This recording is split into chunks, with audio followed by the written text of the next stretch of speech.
India government ने ही हमको बचाया है आज दिन तक, नहीं तो हम मर जाते थे उधर। इतना जो बम्बिंग हो रहा है, आर्मी का जो वार चल रहा है पैरामिलिट्री फोर्स के साथ में, जहाँ पे रॉकेट लॉन्चर सिविलियन एरिया के अंदर चलाए जा रहे, कि हम लोग वहाँ पर रहने का मुश्किल हो चुका था हम लोगों को। रोड के ऊपर परफेक्ट प्लानिंग था उनका, ज़बरदस्त प्लानिंग था। और ये वो लोग भी इधर 22 घंटे 21 घंटे हमारे लिए वो लोग स्टैंड बाई कर रहे हैं, दिन पूरा दिन में से 2-2 3-3 घंटे खाली वो लोग मतलब रेस्ट का टाइम मिल रहा है उनको, लेकिन 22 घंटे ऑलमोस्ट कंप्लीट एयरफोर्स हो गया, वो नेवी वाले हो गए, बहुत सारा। कि दो पार्टी है वो आपस में लड़ाई कर रहे हैं और वहाँ के जो दूसरे बाहर के आदमी उनको बहुत तकलीफ हो रही थी। खाने के लिए प्रॉब्लम हो रहा था, लाइट के लिए प्रॉब्लम हो रहा था। लेकिन फिर बाद में इंडियन गवर्नमेंट को खबर पहुँच गई, उधर के एम्बेसी को खबर पहुँच गया ऐसे प्रॉब्लम हो रहा है और इतने इंडियन आदमी इधर फंसे हुए। उन्होंने तुरंत कार्रवाई की है तुरंत, और सब आदमी लोग को बोला कि भाई ये जगह पे आ जाओ। हमको उधर से ले जाया, उधर से बाद में एयरफोर्स के प्लेन में बिठा के हमको इधर सऊदी लेके आए, जिद्दा लेके आए, जिद्दा से फिर हमारे को दिल्ली लेके आए। अब दिल्ली से बॉम्बे भी हमारे को लोग लेके जाएंगे। आज हम शाम की फ्लाइट से बॉम्बे। देश में आपसी द्वंद्व को लेकर के जिस तरीके से माहौल खराब हुआ है, ऐसे में ऑपरेशन कावेरी को लेकर के भारत में अब वहां से लोग लाए जा रहे हैं और इसकी प्रक्रिया लगातार बढ़ती जा रही है। ऐसे में कुछ लोग हमारे साथ हैं, हम जानेंगे कि वहां की क्या हालात है और किस तरीके से वो वहां से बच के आए हैं और कौन उनको सहायता दिया और भारत में लाने की प्रक्रिया को अंजाम दिया गया। क्या शुभ नाम है आपका? कृष्णा। कृष्णा, क्या कब से वहाँ रह रहे हैं आप? मैं गए तीन साल से रह रहा हूँ वहाँ पे। हाँ। तो अभी आपके टाइम में ज़रा पहले भी होता था, लेकिन ये टाइम में बहुत ज़्यादा ही प्रॉब्लम था। तो हमारे इधर बहुत ज़्यादा प्रॉब्लम था, इसके लिए हमारे इंडिया गवर्नमेंट ने हम लोग को यहाँ पे लाने के लिए हेल्प किया और यहाँ तक हम आए हैं। आप बताएं। इंडिया गवर्नमेंट ने ही हमको बचाया है आज दिन तक, नहीं तो हम मर जाते थे उधर। इतना जो बम्बिंग हो रहा है, आर्मी का जो वार चल रहा है पैरामिलिट्री फोर्स के साथ में, जहाँ पे रॉकेट लॉन्चर सिविलियन एरिया के अंदर चलाए जा रहे, कि हम लोग वहाँ पर रहने का मुश्किल हो चुका था हम लोगों को। रोड के ऊपर लड़ाई, कहाँ पे निकल नहीं सकते हैं, बाजू में बम गिर रहा है, बिल्डिंग हमारी वाइब्रेट कर रही है। तो इस तकलीफ से हमको इंडिया गवर्नमेंट ने निकाली है सुरक्षित और यहाँ तक पहुँचाई है अभी तक का। तो हम इंडिया गवर्नमेंट का धन्यवाद करते हैं। ऑपरेशन कावेरी जो उन्होंने किया और सक्सेस किया और करके बताई हमारी मिलिट्री ने, इंडियन मिलिट्री ने। मिलिट्री पे जिस तरीके से देश में एक राजनीति होती है, एयर स्ट्राइक पे सवाल पूछ लिया जाता है, तो आप सुरक्षित लौट के आए हैं, तो आप क्या कहना चाहेंगे? हमने तो जो हमारी आंखों से देखा है वो चीज़ के लिए तो हम तो धन्यवाद ही कहेंगे, क्योंकि हमने देखा है उन्होंने हमको किस तरह से निकाला गया, किस तरह से लाए हमारे को खाने पीने के लिए हर चीज़ हमको अरेंज करवाई उन लोगों ने, अच्छे से रखा और अच्छे से यहाँ तक हमको इंडिया तक पहुँचाया उन लोगों ने। तो अगर जो लोग राजनीति करते हैं, मैं तो कहूँगा कि वो बेवकूफ़ है, वो बेवकूफ़ लोग हैं जो राजनीति करते हैं, वो भी आर्मी के ऊपर। जबकि देश की हमारी हाई फोर्स है, वो सबसे बड़ी चीज़ है आर्मी, तो उसके ऊपर ये जिंदा लाया हमारे को वहाँ से यहाँ तक। जो हमने जो हमारे आंखों से जो चीज़ें देखी है, जो जंग के अंदर देखा जा रहा है, जंग हमने कभी नहीं देखी थी, मगर ये जो जंग की तरह हमने देखा है ना, तो हमको तो खुश है हम लोग कि हमको वहाँ से यहाँ तक उन्होंने लाए बचा के। तो हम तो उनका बहुत बहुत धन्यवाद करते हैं। आपको क्या लगता है कि देश में और भी जो पार्टियां हैं, इस पर किसी का कमेंट आप लोगों को लाने के लिए कभी आपको सुनने को मिला? कमेंट के बारे में हम कुछ बोलेंगे नहीं, हमको तो कमेंट में अंदर घुसते नहीं। लेकिन हमारा गवर्नमेंट ने जो हमारे लिए किया, हमने मिलिट्री ने किया, फोर्स ने किया, वो तो हमारे लिए बहुत कुछ किया। मतलब हमारा ज़िंदगी वापस दे दिया उन्होंने। कितने वर्षों से आप रह रहे हो, क्या करते थे? 1.5 साल से उधर जॉब कर रहे हैं हम। आप किस जगह पे थे वहाँ पे? सर मैं जॉब करता हूँ, मैं टेक्सटाइल इंजीनियर हूँ। तो हम लोग मोया ग्रुप में काम करते थे और कंडीशन हम भी 1.5 साल पहले गए, लेकिन ये सब कैसे, ये सब चीज़ें तो हमने कभी देखी नहीं है। ठीक है, तो ये फर्स्ट टाइम होता है तो पहले तो डर बहुत रहता है। और जिस तरह से गवर्नमेंट ने हेल्प किया और वहाँ से इवैक्यूएशन किया, बहुत डिफिकल्ट था इवैक्यूएशन भी, क्योंकि वो लोग इतना फायरिंग ऑलमोस्ट कि बाहर घर से बाहर जाना भी दिक्कत था। तो उसमें उन लोगों ने, आर्मी ने बड़ा परफेक्ट प्लानिंग था उनका, ज़बरदस्त प्लानिंग था। और ये वो लोग भी इधर 22 घंटे 21 घंटे हमारे लिए वो लोग स्टैंड बाई कर रहे हैं, दिन पूरा दिन में से 2-3 घंटे खाली वो लोग मतलब रेस्ट का टाइम मिल रहा है उनको, लेकिन 22 घंटे ऑलमोस्ट कंप्लीट एयरफोर्स हो गया, वो नेवी वाले हो गए, बहुत सारा मतलब बहुत एफर्ट किया उन लोगों ने। इंडिया में आप कहाँ से हैं? सर महाराष्ट्र, मुंबई, कोल्हापुर। आप क्या कहेंगे सर, कहाँ से हैं आप? हम मुंबई से।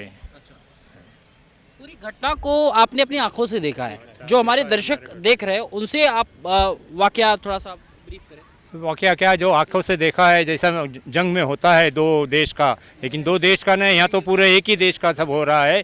एक ही दो पार्टी है वो आपस में लड़ाई कर रहे हैं और वहाँ के जो दूसरे बाहर के आदमी उनको बहुत तकलीफ हो रही थी।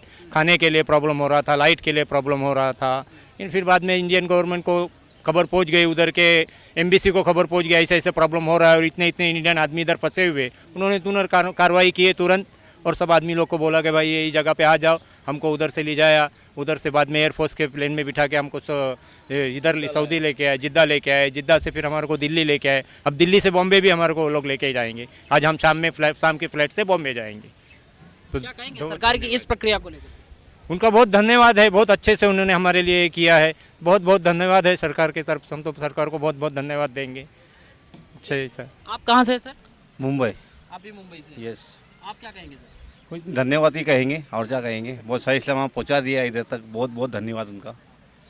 सर आप क्या करते थे? उम्र तो बड़ी कम लग रही है आपकी। 22 साल उम्र है मेरी, नाम आफ्ताब है। मैं उधर फोरकिल ऑपरेटर माविया में, और जो हमने देखा हमारे आंखों से वो बहुत डेंजरस सीन था। जैसा बॉम्ब ब्लास्ट, फायरिंग बहुत हो रहा था उधर। एक्चुअली हमारा खाने पीने के भी हाल होने वाले थे उधर।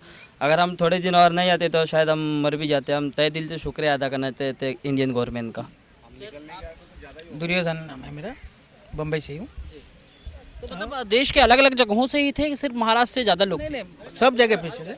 ऐसा तो मैं उड़ीसा का हूँ, लेकिन महाराष्ट्र में रहता हूँ। महाराष्ट्र से गया था और मैं उधर ही जाके, उधर से मैं जाके 8 साल हो गया, उधर ही था।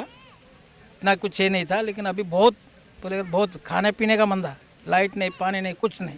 1 हफ्ता तक कुछ नहीं घर पे, 4-4, 5-5 दिन भूखे रहे लोग। हम तो इतना नहीं थे, फिर भी आंखों में आंसू आ जाते हैं सुन के। इतने इमोशनल, मतलब इतनी दयनीय दशा, लेकिन फिर भी लोगों में ये नहीं। अरे तो जो चीज़ें हमने जिस पे बीतता है उसी को पता चलता है ना, कि हम अपना देश छोड़ के वहाँ पे काम कर रहे, कमाने आए, बीवी बच्चे परिवार सब हम छोड़ के वहाँ पे आए हुए, और अचानक अगर वो चीज़ हमारे साथ में सामने होने लगती है। हम तो ड्यूटी पे थे, पता भी नहीं था। 11 बजे पहला अटैक हुआ है, पहला अटैक 11 बजे हुआ है। 11 बजे होने के बाद में वो चीज़ें हम लोग को कंपनी से भागना पड़ा है। हम लोग घर पे जाके शिफ्ट हुए, कंपनी ने घर पे शिफ्ट कर दी है। उसके बाद जब हम लोग देख रहे कि मिलिट्री फोर्सेस हमारे सामने अंदर घुस रही है सिटी के अंदर, हम हमारी बिल्डिंग जो रोड के ऊपर बिल्डिंग थी हमारी, हम लोग उस पर से ही सब देख रहे कि साला क्या हो रहा है, इतनी अंधाधुंध फायरिंग चल रही है। और जब पता चला कि अब पैरामिलिट्री फोर्स और मिलिट्री ये दोनों आपस में लड़ रहे हैं, ठीक है, उनका दोनों की लड़ाई हम मानते हैं, मगर इसमें सिविलियन क्यों पीछे जाए? कभी जो चीज़ें हमने नहीं देखी, जो फाइटर से जब बम मारे जा रहे हैं सिटी के अंदर, फाइटर प्लेन से जब बम गिराए जा रहे हैं, तो बम गिरने वाला पूछ के थोड़ी गिर रहा है कि कहाँ पे गिर रहा हो। उसके अंदर कई इंडियंस भी बोलने का मतलब बेचारे जो ऑफ हो चुके हैं, कई इंडियन गोली लग चुकी है। और उसके बाद में हम लोग को खाने पीने की दिक्कत ज़्यादा होने लगी, क्योंकि हमारे पास में जितना था अवेलेबल हम लोग खा रहे थे। मगर जब ये बढ़ता ही जा रहा है तो लूटपाट चालू हो गई, दुकानें लूटे जा रहे हैं, पेट्रोल पंप लूटे जा रहे हैं, पेट्रोल मिल रहा नहीं, और कहीं पे निकल नहीं सकते हैं। क्या अगर बोलते हैं जेब में पैसा होते हुए हम जा नहीं सकते बाहर, क्योंकि हमारी जान बोले तो इतनी सस्ती तो है नहीं कि जो हम लोग रिक्स लेके जाएंगे। मारी भी ज़्यादा हो रही थी, लूटमार ज़्यादा, हर चीज़ बोलने का मतलब तकलीफ होने लग गई थी। लूटने के बाद में वो मार ही रहे थे, आदमी को मार के भी लेके आ रहे थे, इसीलिए हम लोग रूम के बाहर निकल नहीं रहे थे।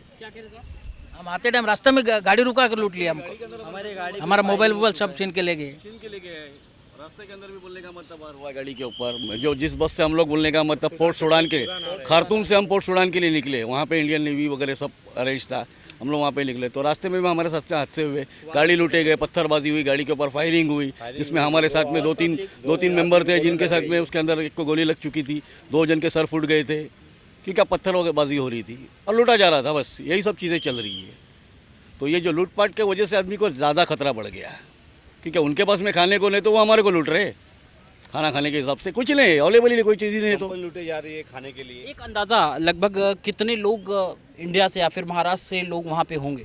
कम से कम 4,500 आदमी, 4,500 आदमी इंडियन ऑलरेडी था, और अभी भी है, कई फंसे हुए हैं जो दूर है, जो निकल नहीं सकते हैं। हम लोग कैपिटल में थे, इसके लिए हम लोग जल्दी से जल्दी निकल सके। बाकी अभी भी कई लोग ऐसे हैं अपने जो वहाँ पे फंसे हुए हैं।